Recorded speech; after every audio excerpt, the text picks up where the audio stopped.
Hey, mamas.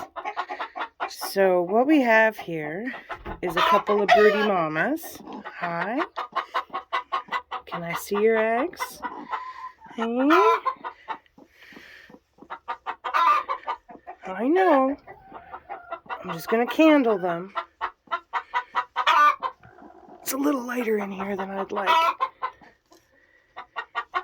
Hey. All right. Let's see what we got.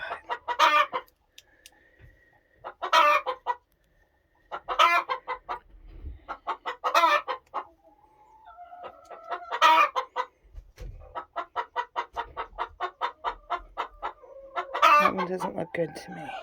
Nor that one. You see the difference here between the two. Here, Mama.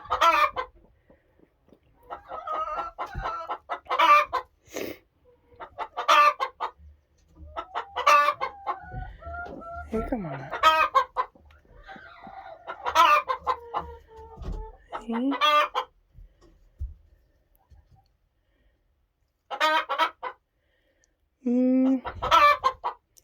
I don't know.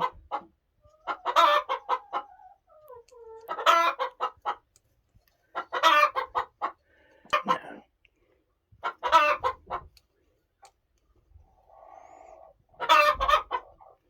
Here you go.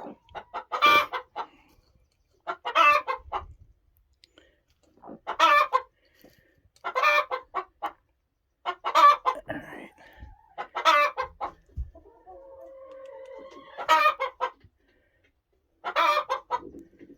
I think I'll let you have that one.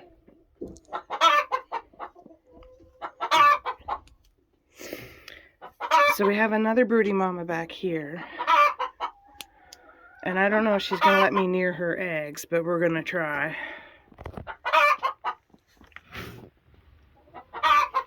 Hey, Mama. I know. I know.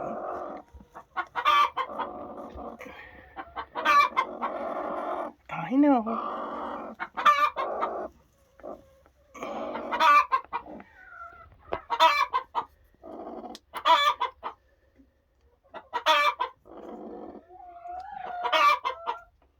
Here you go, Mama. Yeah, you have that one.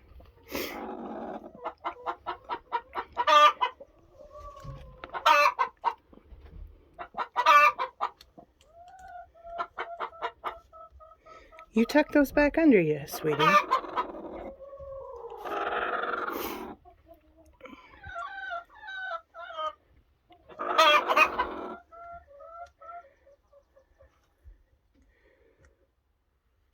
That's a dud. Hey, Mama. I know. I know.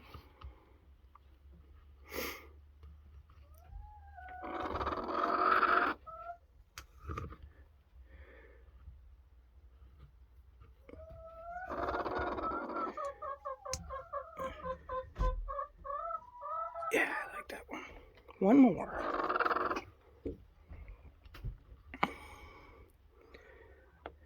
That one's hard to see.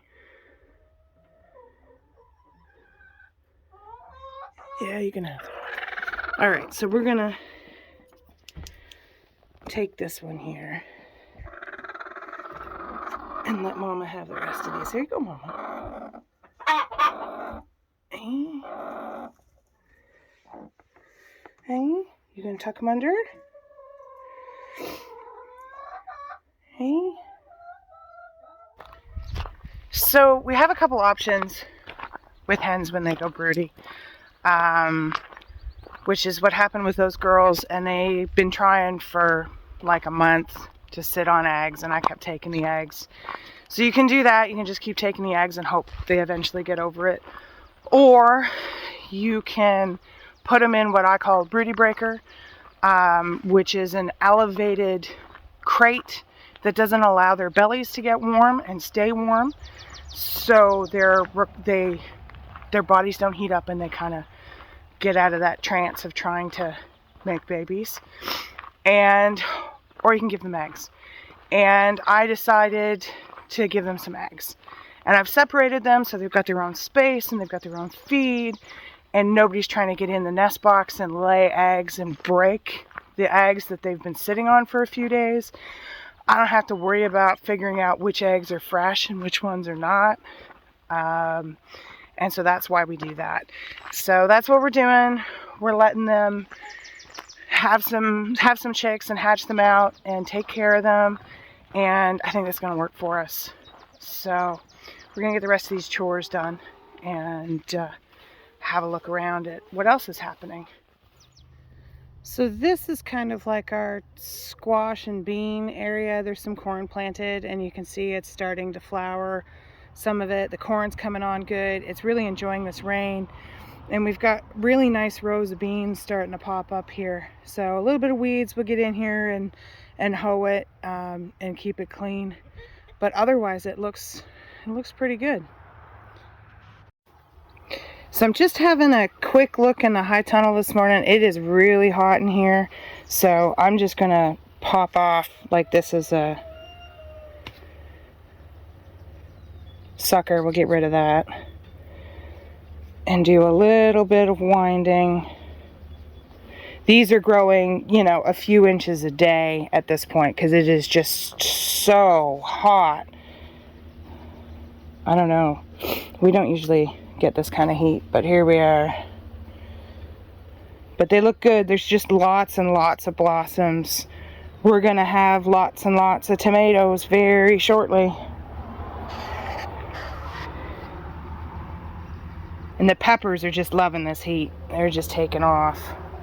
I have to get in here really early in the morning and do a bit of weeding.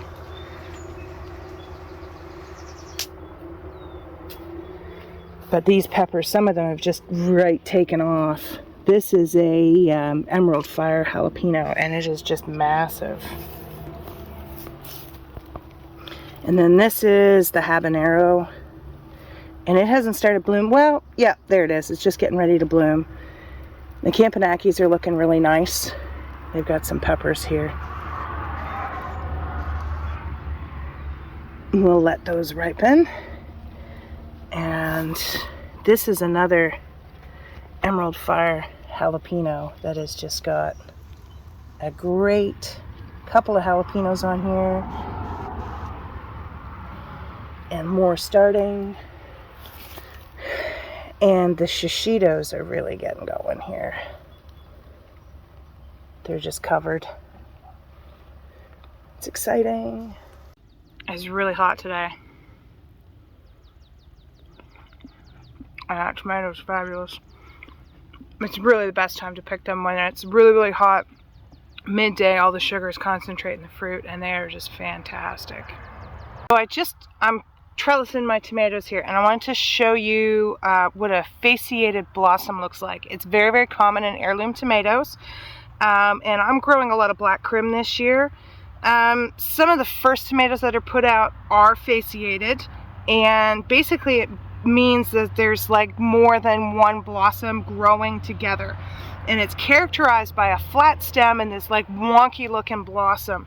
And one of the things you get fairly often with heirloom tomatoes is a cat-faced tomato, which I can't show you yet because I don't have any tomatoes that are showing that.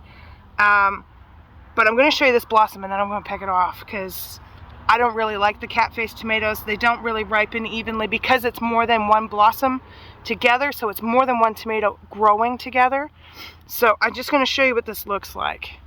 So this right here, you can just see this is like this really weird wonky looking blossom, and this right here is a regular tomato blossom. You can see the stem is normal, it's round. This one's just like big and wonky, and I've already kind of torn it accidentally, but the stem is really wide and flat. So, and that's gonna grow this weird cat-faced tomato. And again, it's really common in heirloom tomatoes. It has nothing to do with GMOs or herbicide sprays or anything like that. You just don't see this in a lot of modern varieties because it's been bred out because the tomatoes don't ripen evenly. So I'm just gonna pop that off and then continue to let this grow. So it keeps trying to rain today, and I have to admit I'm tired of working around the raindrops. So I planted some more carrots today. I had a bed that didn't, whatever I put in there, I think I put bupleurum in there, and it didn't take. So, which happens occasionally. It was a packet of older seed. So I chose to rake it all out and clean it up and plant it with carrots. And you can succession plant carrots here until about mid-August. Every couple of weeks, plant some. Then you'll have a nice continuous harvest instead of having them all at once, which is nice for fresh eating. And then you do your biggest plant. Here we would plant the largest amount mid-August so that you get that big harvest at the end to store for the winter. So I'm going to head inside because I got to get my kids ready to go to soccer. And apparently I'm supposed to feed them 3 times a day, so they recommend that. So I'm gonna do that, and that's pretty much it for me today. It's gonna be really hot the rest of the week here, like 31 degrees Celsius, which is very hot for here. And we don't normally see those temperatures until the end of July. We're just right at the beginning of July, but here we are. So that's kind of it, guys. Thanks for joining us. Don't forget to like, subscribe, and share, and we'll see you here next time on the farm.